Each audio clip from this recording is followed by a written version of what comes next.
Tarde, cumprimento toda a equipe da Rede Alesp, cumprimento os deputados que participam desta plenária virtual, as pessoas que nos acompanham.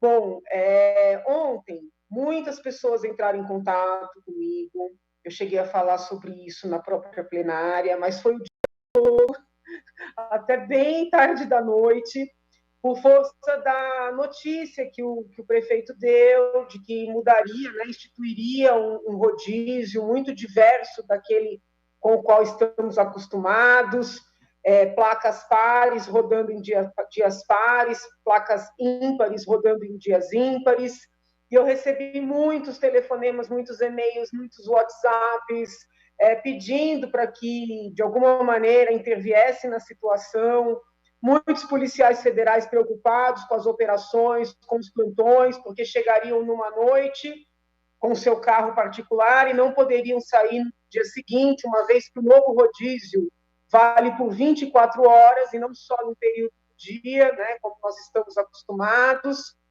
E mais para o final do dia, pessoas que são contratadas para distribuir o leite, os próprios programas de Estado, né, o Viva Leite, também muito preocupadas, porque os caminhões seriam afetados.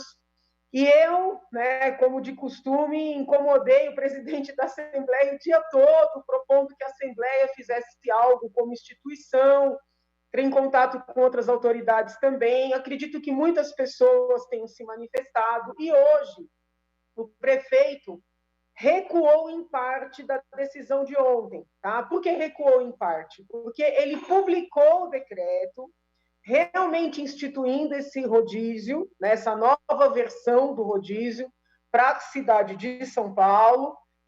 Porém, ele abriu várias outras hipóteses de excludentes. Tá? Então, é muito importante que as pessoas que estão nas categorias essenciais, policiais de várias instituições, profissionais de saúde, mas não só profissionais de saúde, pessoas que trabalham nas instituições de saúde, nos hospitais, pessoas que fazem distribuições também de natureza social. É importante que todos leiam o decreto. Eu publiquei o decreto em todas as minhas redes, para identificarem, né, que estão nessas excludentes, e junto às instituições de que fazem parte, seus empregadores, seus contratantes, que tem muitos particulares que são contratados pelo próprio Estado para prestar esses serviços. É importante que as pessoas, entre hoje e segunda-feira, providenciem a identificação do seu veículo para que possam rodar de maneira livre para prestar esses serviços essenciais, né? Porque quando o prefeito anunciou essa nova modalidade de rodízio, ele disse que as pessoas que estão nas atividades essenciais teriam que rodar e depois fariam, vamos dizer assim, um recurso da multa. Com todo respeito, não é nada inteligente isso.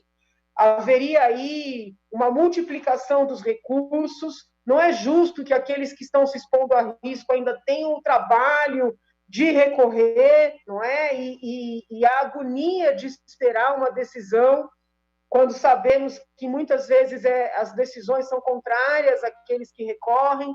Então, assim, entre ontem e hoje, houve um avanço, né? O prefeito reconheceu que tinha exagerado na dose e apresentou uma versão mais branda desse novo rodízio.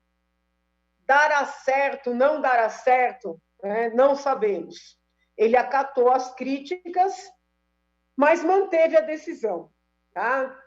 A informação que eu tive é de que esta decisão, que este rodízio diferenciado, ele vem para tentar evitar um fechamento total. Li na imprensa, não sei se procede, que o PT teria entrado com uma ação judicial para fazer o lockdown em São Paulo, ou seja, para fechar ainda mais do que já está. Eu sou muito crítica àqueles que criticam o isolamento, àqueles que instigam uma desobediência ao isolamento, desrespeitando os doentes, as famílias dos doentes, mas também tenho que fazer críticas aqui a partidos que fazem oposição pela oposição. porque realmente nós precisamos ter inteligência nesse momento, ter responsabilidade nesse momento, dar apoio às autoridades que estão procurando preservar a saúde das pessoas, também buscar um caminho de, aos poucos, né, ir abrindo aqueles estabelecimentos que podem ser abertos. Como disse ontem, venho escrevendo também, não é hora de pensar em abrir escola, não é hora de abrir aquelas atividades que podem se desenvolver à distância, mas os pequenos comércios de rua, talvez pudéssemos pensar em reabrir. Os números estão muito altos de óbitos, é verdade, mas temos que lembrar que esses números também são decorrência, são resultado da chegada dos resultados dos exames, que passam a ser contabilizados agora, também são decorrência do alargamento do número de exames, do aprimoramento na realização destes mesmos exames. Então, não é que as pessoas estão efetivamente falecendo nestas 24 horas. Então, é necessário procurar tirar um pouco do partidarismo dessa discussão, né, dos interesses políticos, partidários, eleitorais, eleitoreiros, que seja, para a gente tentar, na medida do possível, reunir a preservação da saúde com a otimização de algumas atividades, porque os estabelecimentos que estão, né, sendo assim muito prejudicados são justamente os pequenininhos, né, aquelas pessoas, aqueles empreendedores pequenos que têm seu pequeno comércio de rua, que estão tendo que demitir, que correm o risco de não reabrir. Então, é necessário um certo distanciamento nesse momento para que a gente possa chegar num denominador comum, tá?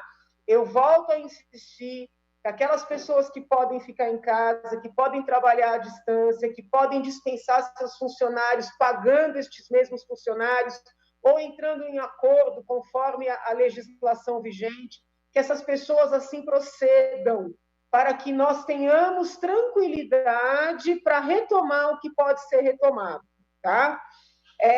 Ao lado dessa minha insistência num comportamento responsável, estou também exercendo o meu papel de fiscalização, solicitando os contratos firmados pelo Poder Executivo no Estado de São Paulo, para avaliar se houve aí equívocos, abusos, eventuais ilícitos. Então, não é porque eu estou apoiando as medidas adotadas pelo governador e pelo prefeito, com as críticas pontuais que venho fazendo, que abandono o meu papel de fiscalização, tá? Acho muito importante lembrar que eu votei contra o decreto de calamidade, fui um tanto quanto criticada pelos partidos da esquerda, como se eu estivesse contra a população. No entanto, votei contra o decreto de calamidade pública aqui na Assembleia. Por quê? Porque era um decreto muito aberto, que dava carta branca para o governador e para o prefeito. Eu votei contra porque entendia que deveríamos restringir. Infelizmente, fui voto vencido. A Assembleia deu a carta branca.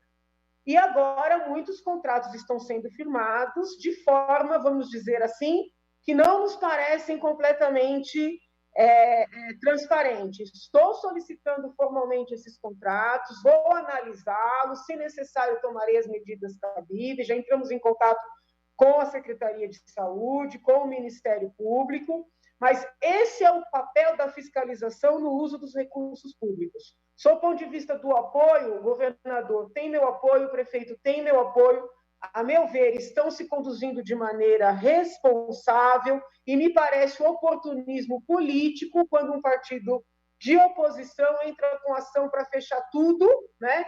Como se fosse simples ser governo, né? Como se fosse simples olhar para as pessoas que estão perdendo seus empregos, estão precisando, né?